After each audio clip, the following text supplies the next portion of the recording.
小王，你去市局让他们帮忙协调一下药监局和卫生局，查一查全市这个克敏唑类药物的销售记录和处方。得嘞。小刘、小李，抛尸地半径5公里内所有的保洁公司和没有到岗上班的相关女性，你们带人给我一一排查。好，小赵，你去附近的派出所去调取最近2天这个人口失踪的报案。可失踪报案都在48小时后才受理，所以很可能还没有正式立案。那就一家一家的找，啊，联系一下报警中心，看看有没有类似的报案。是。根据官队的分析，我们有理由相信，这是一名企图在短时间内继续作案的丧心病狂的狂欢型杀人犯。我们必须要在24小时之内抓住他，避免下一个无辜者受害。是。法官，你看这下一步，我可能还要去昨天晚上的现场看一下。哎，老关，不是已经锁定被害人的范围了吗？你还去？不是为那名女性被害人，关键不在她，关键在于第1名被害人。第1名被害人？对，她的头部和右臂不是一直没有找到吗？如果不是我们还没有发现尸块的话，我觉得她的头部和右臂上应该有能证明死者身份的东西。既然凶手这么苦心的隐藏，说明他们之间可能有某些关联，这也符合连续作案的暴力性犯罪。这怎么讲？连续作案的暴力性罪犯一般第1次作案都会以自己身边某个对象为目标。如果我们查出死者的身份，顺藤摸瓜也就不难了。哎，法官，又怎么了？想个助手吧，谁都行，我没别的意思啊。毕竟你现在不是咱们队的正式编制，那总得有人策应你的安全，是不是？再说了，万一到行使职权的时候，那还有个能量正点的好。好像我也没得选。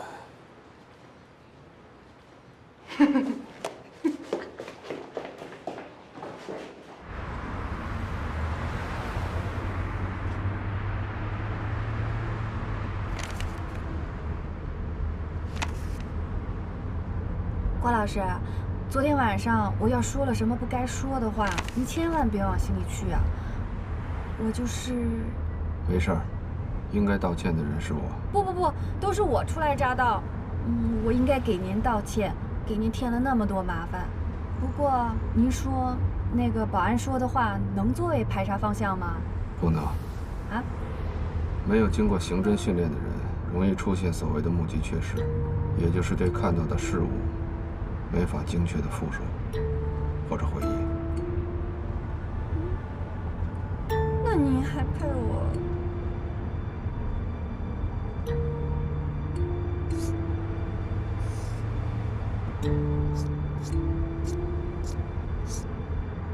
您在找什么呢？心理安全区。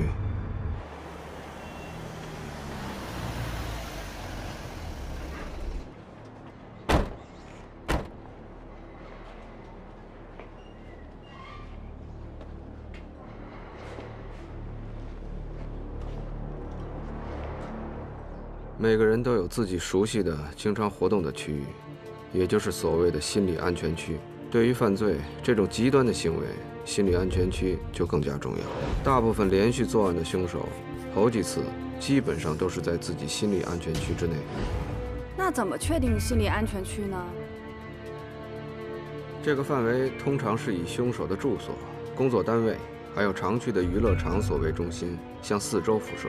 如果他出门惯用是步行的话，那么辐射的半径不超过1公里；骑车的话不超过3公里；如果是开车，大概是5到10公里左右，或者更多。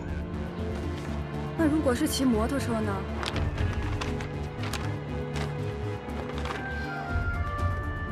不管骑的什么，确实有点反常。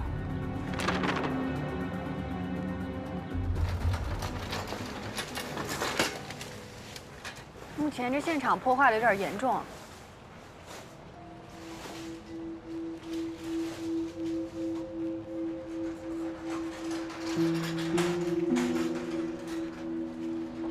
这儿有几个出入口？ 4个，哪个离这儿都不近，有一个是直通地下车库的出入口，另外3个都是可供行人、自行车还有摩托车进出的。人车分流的小区，监控录像呢4个都有，技术队已经调走了，还在筛查中，目前没有发现和保安目击的相似人员。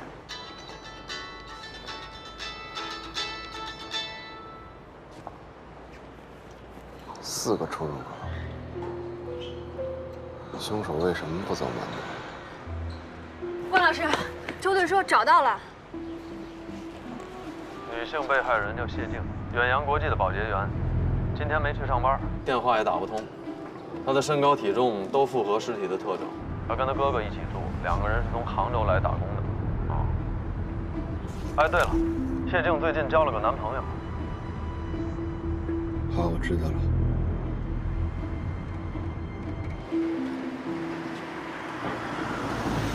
来了，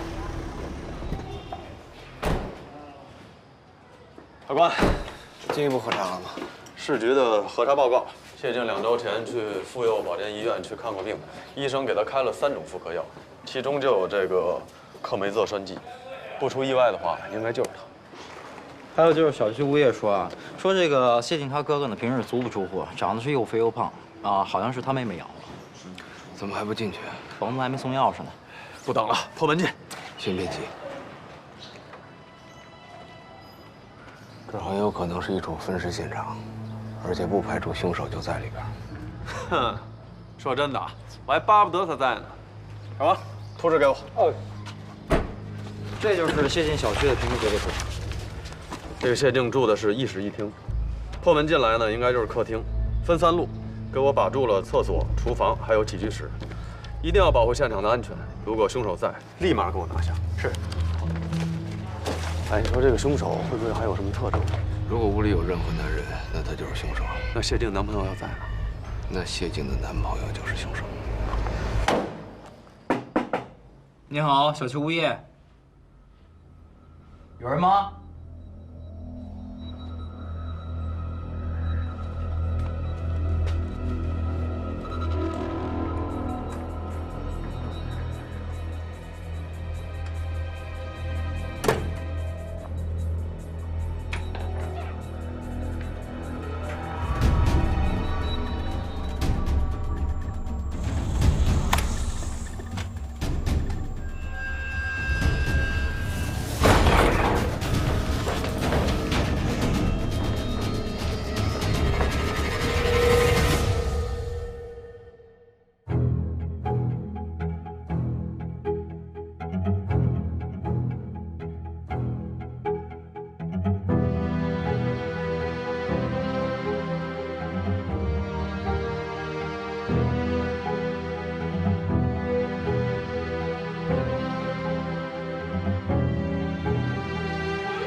地儿找对了，但是人不在。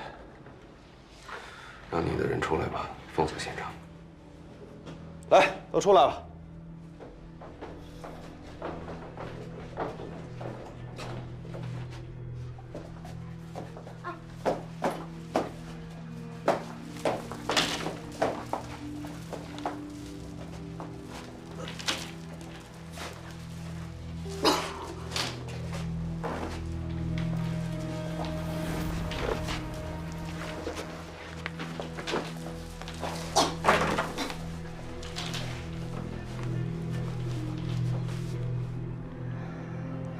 跟第一抛尸现场足迹相同。现场在里面呢。怎么不能在卫生间呀？卫生间与隔壁邻居相邻，凶手估计是怕动静太大了，引起别人的注意。而且从平面图上看，那儿空间太狭小了，不适合做大动作。是，流了这么多的血，这地板都没有做防水处理，这不得渗到楼下呀？拿床垫当海绵了。你就别进来了，下楼去迎下房东，给他做个笔录，问一下钥匙的事儿。那我下去了。关老师，这是越来越善解人意了啊！还不是你派过的人太弱了。哎，高儿，哎，兄弟，怎么样啊？现场有大量的血指纹和血足迹，凶手应该是在床上肢解的尸体，床单和床垫吸收了大部分的血液，床上还有一些组织。接下来怎么办？接下来，这儿的证据足够你去找嫌疑人的了。不过最重要的就是凶手是怎么进来的，对吧？刚才我们都看了，对不对？门上没有被撬过的痕迹，而且锁也不是新换的。还有就是说，要么就是受害人自己开门让凶手进来的，要么就是凶手有钥匙。这钥匙在人手里，也就无外乎要么房东，要么就是他们兄妹俩。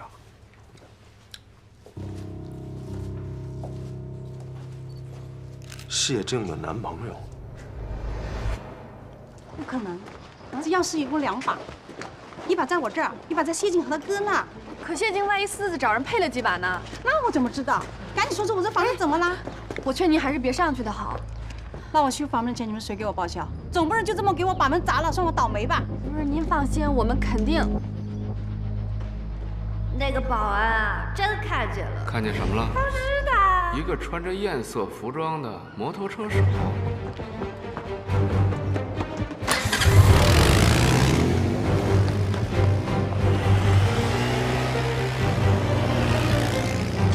重队就在现场出现一半，正在向东北跑去。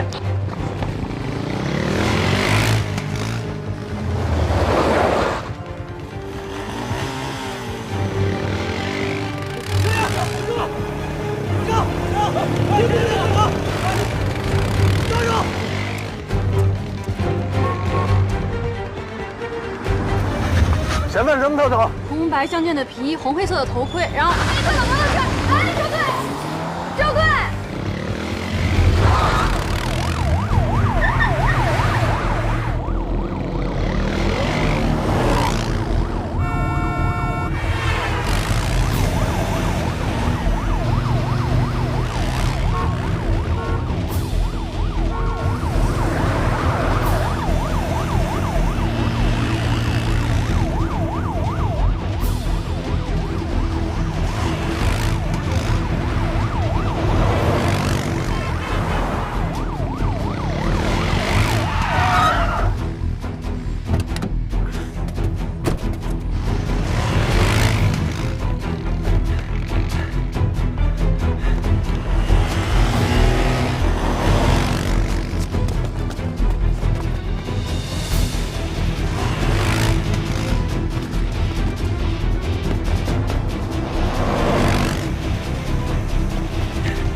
接着跑啊！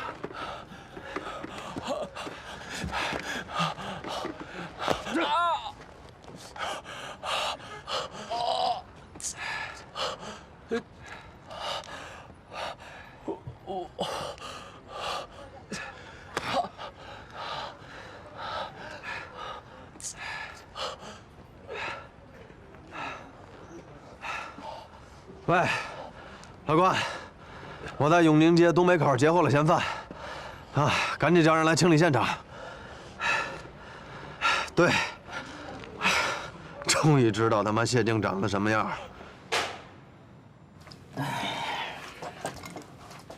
跑啊，跑什么跑啊？有人追我，我下意识就跑了。不做亏心事儿，警察追你就跑啊？你们警察牛逼呗，见谁抓谁不是？你废什么话呀？啊？你不跑能追你啊？你们不追我，我会跑吗？你不跑，我不就不追你了吗？你不追我，我不就不跑了吗？真他妈废物！哎，你去把他换出来。我能行吗？我还没审过讯呢，这么大的案子，要不要关老师和周队一起呀？去吧，没事儿。别忘了我刚才教你的。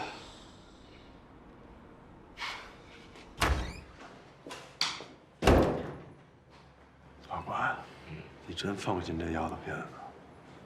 反正指纹和脚印都比对过了，他也不是凶手，让孩子们去练练手，没大所谓。我告诉你，这孙子肯定背事儿了啊！你要不会跑那么积极的。是啊，你把他给弄成这样，他要是没事儿，你不就得有事儿了吗？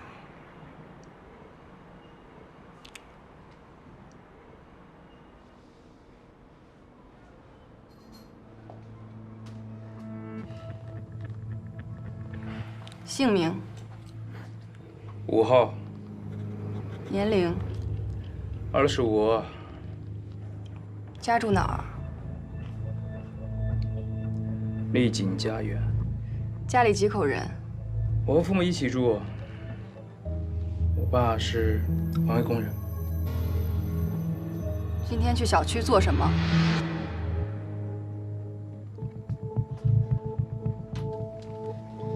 去找一个朋友玩。哪个朋友？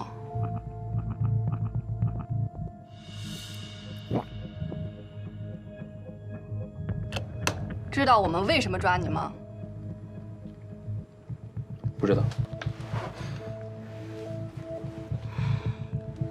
那你和谢静之间到底怎么回事？就是朋友关系。就是朋友。接触对象的那种。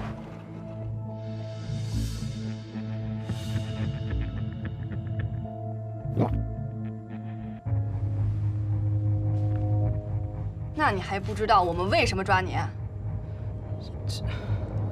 谢静都和你说了什么？还真不是他杀的。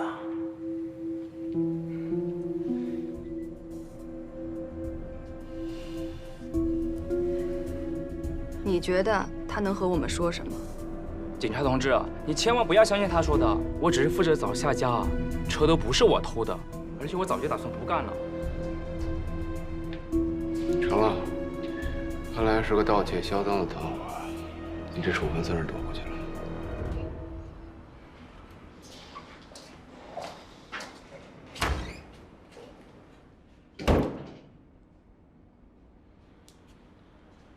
瞧人家，啊，刚毕业的丫头片子，你看你，也不看他是不是谁。哇！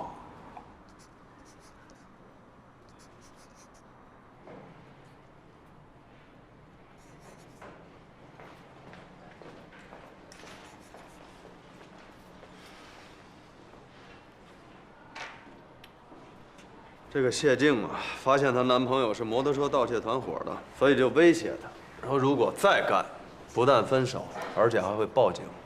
这小子给谢静打电话，找不着人，着急了，来到他家楼下，发现有警察，他以为谢静报了警，这才跑的。所以这线索又断了。哎呀，天哪！哎。还有10几个小时，我他妈上哪儿找凶手去？难道说，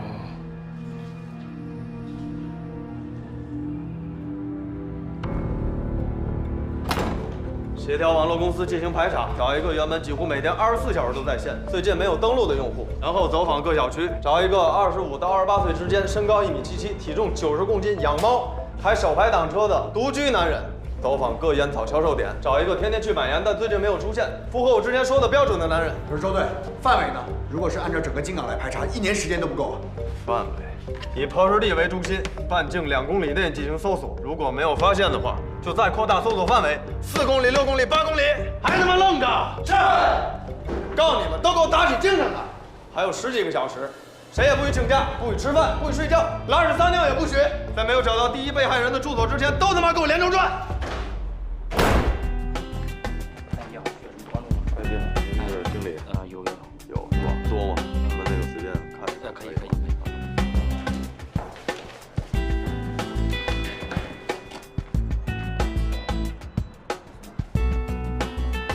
周队啊，这家不是，咱去那边吧。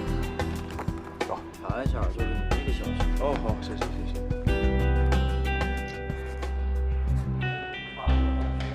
这一小区。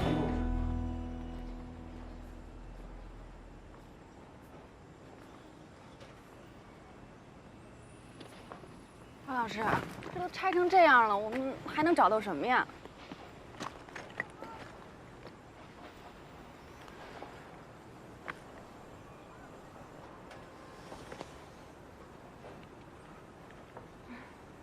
地图。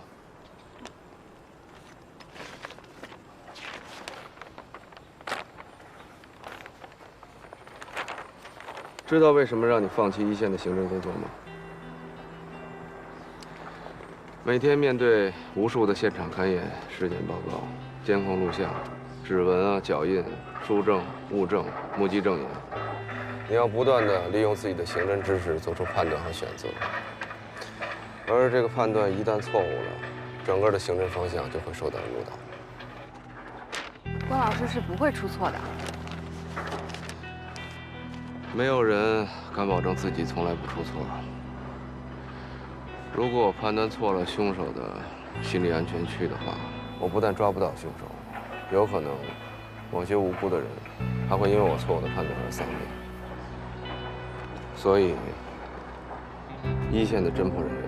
手里握的不只是正义和真相，更可能是那些无辜者的生命。不会的，我们这么努力，肯定能找到他。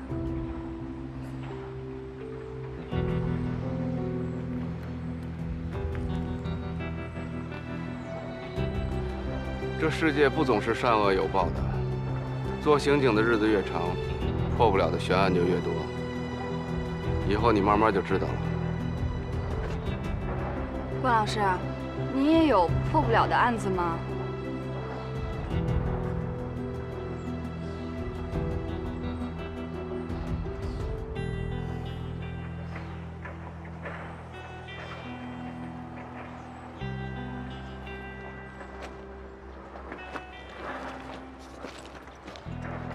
这附近有多少个小区？8个。 周队正在南边那2个小区做走访呢。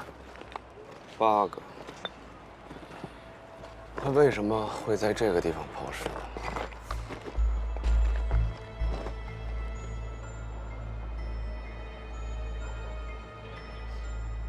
他看得到这儿。喂，关老师说可以进一步缩小范围了，先排查能看到工地的小区住户。 能看到工地的小区住户，名单。哼，干得漂亮啊！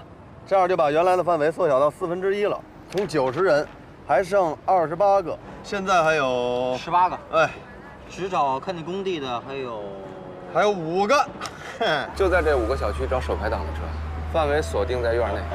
行嘞，好，马上排查。 关老师，你怎么能确定这车就停在院子里呢？长期不出门的人会把自己的车停在比较安全稳妥的地方。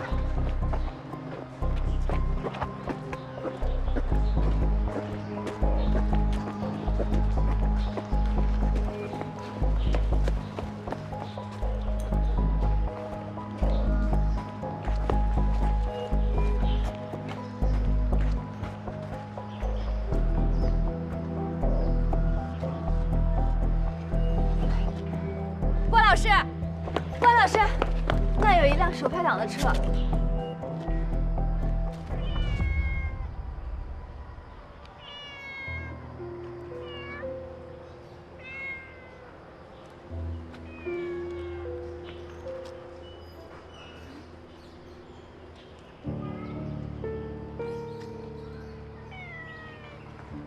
好可怜的野猫啊！这应该不是野猫，指甲不久前被修剪过，毛根里面有浴液的味道。你是说？不会吧？这么巧？只可惜啊，这猫不像狗那么认家，要不然啊，它就可以带我们去找它主人了。但是它认识主人的车。啊？可你怎么能确定就是这辆车呢？法官，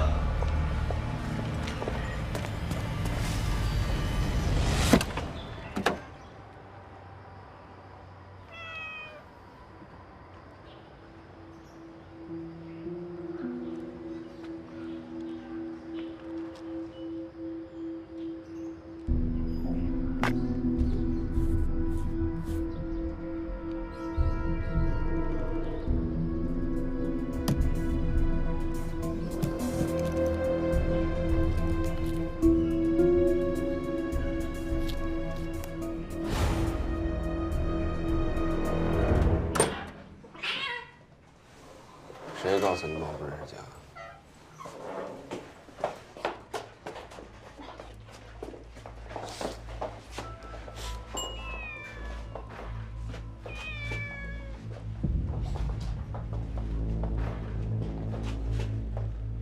法官，猫这事儿我算是听明白了。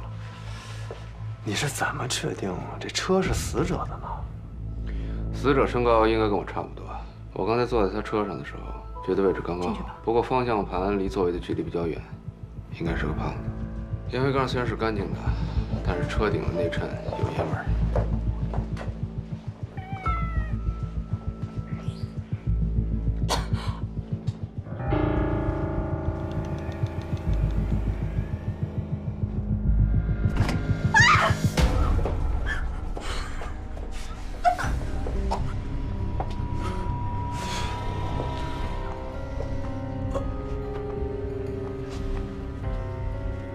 这孙子肯定是怕纹身和这脸暴露死者的身份，也一定是王晨的熟人。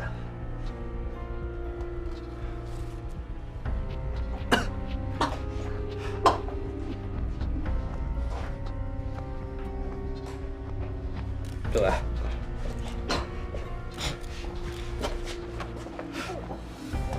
法官，是合租的。合租啊？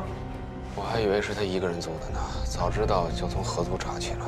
哎呀，那范围更大了去了，更不好查。关队，我们查到，王晨啊是个游戏测试员，平日足不出户，就在家工作。然后他那个工资啊也是保安支付的。那个物业公司跟我们说呀，跟他合租那个人叫高远，26岁，好像是在什么快餐店打工。我们正在查那快餐店。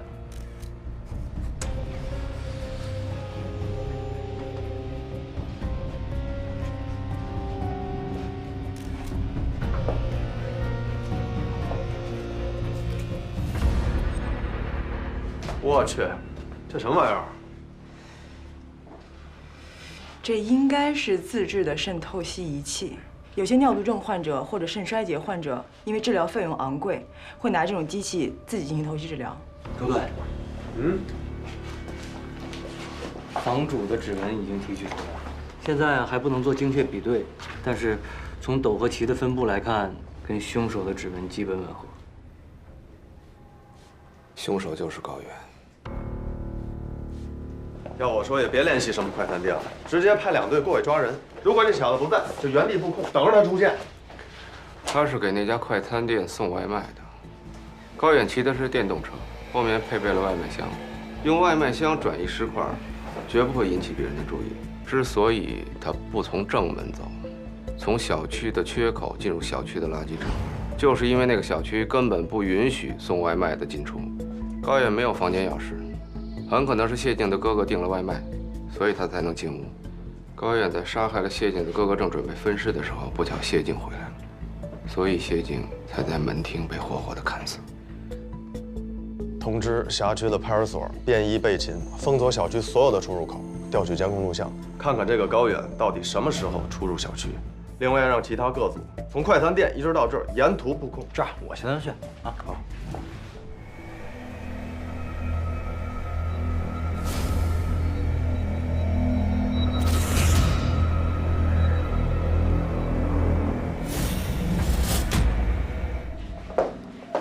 老高，怎么样？凶器找到没有？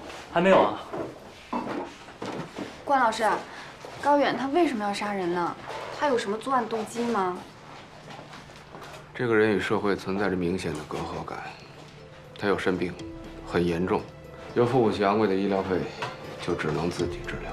他应该是一个智商很高，但却很自卑的人。他一直渴望有一个健康的肾，一个健康的身体，所以心态就变得越来越扭曲，憎恨厌恶那些有着健康的身体，但却自甘堕落的人。哎，这垫子下边找呗。哎，来看我垫子下边。哎，这什么东西？这好像是高远的工牌号17655。行吧，再找找啊。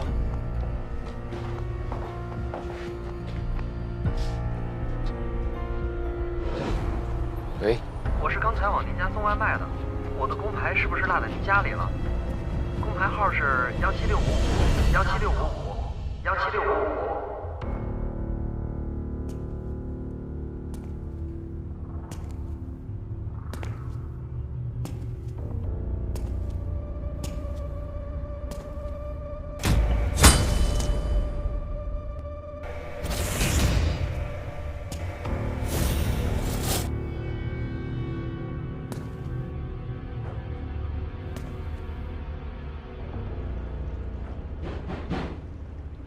王宏宇，开门。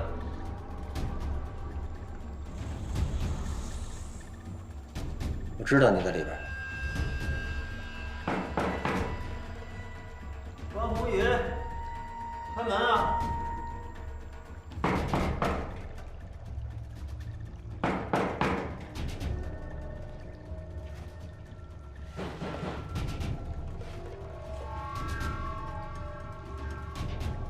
关宏宇，开门！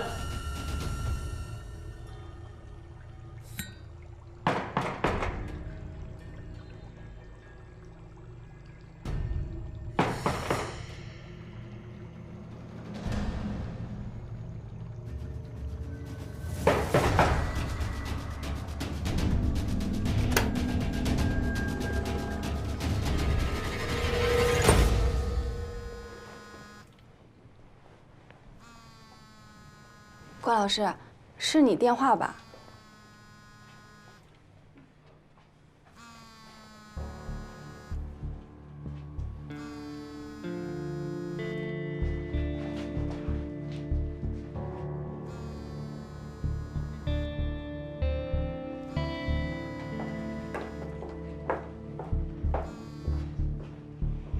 喂，你挺牛逼呀，竟然发现了我的秘密。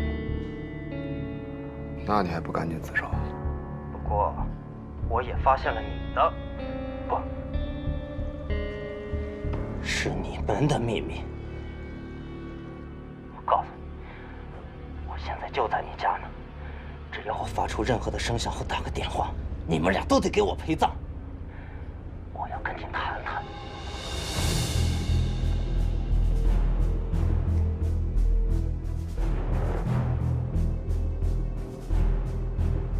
关老师，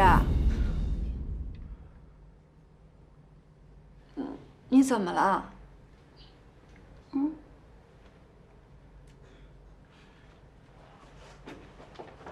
昨天出来，跟老专那具体说一说。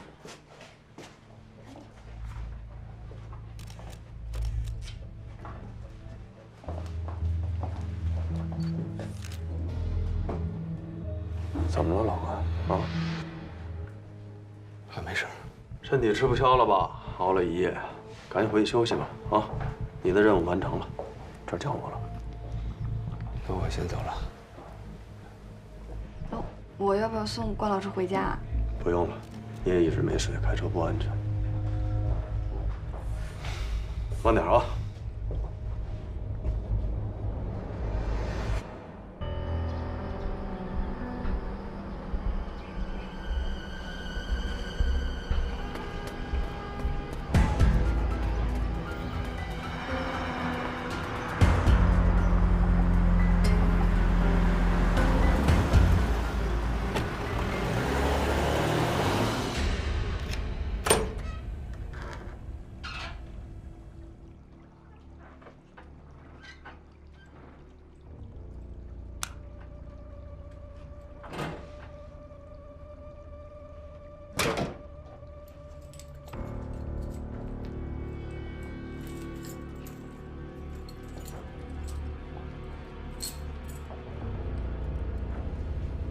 别动！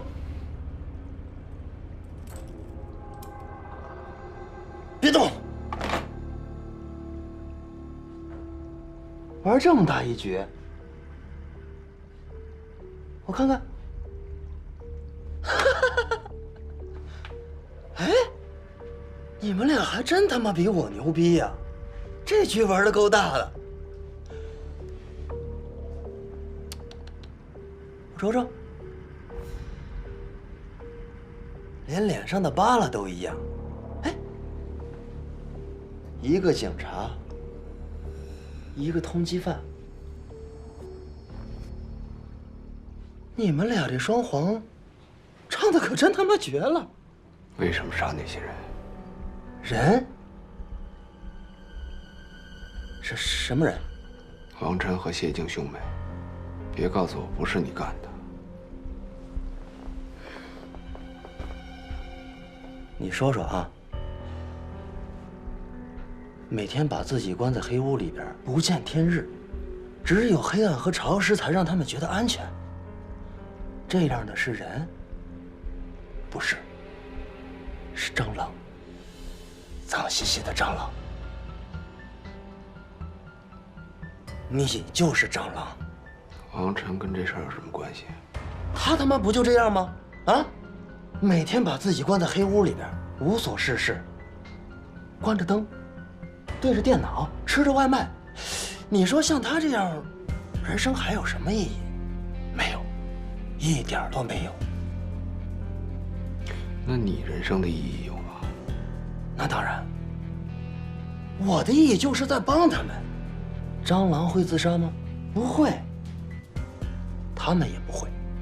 他们心底里特别希望有我这样的人出现，来帮他们死，好让他们早日投胎重新做人。哎，你说多有意义呀！啊！所以说，你认为你杀的不是人，杀的是蟑螂？对。我就说吧，还是你哥。你懂我。那谢静呢？那个女孩子也算蟑螂吗？那是她回来的不是时候，还真怪不得我。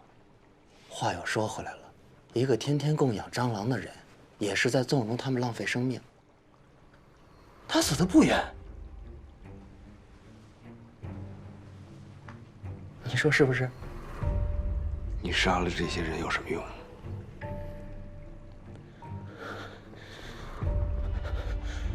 我恨他们，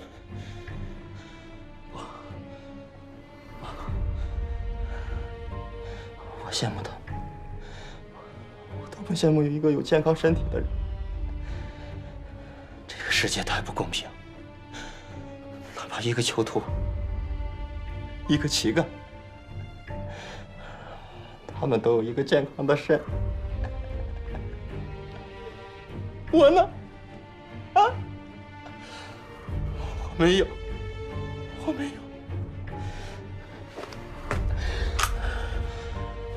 可即便是这样。 我仍然在坚强地活着，我积极的工作。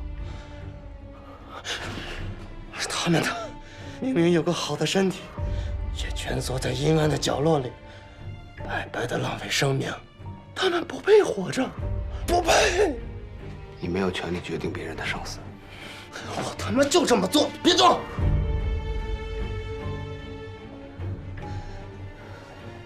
今天你们哥俩的命也在我手上，我就要看看我有没有这个权利。反正他是个通缉犯，我杀了他。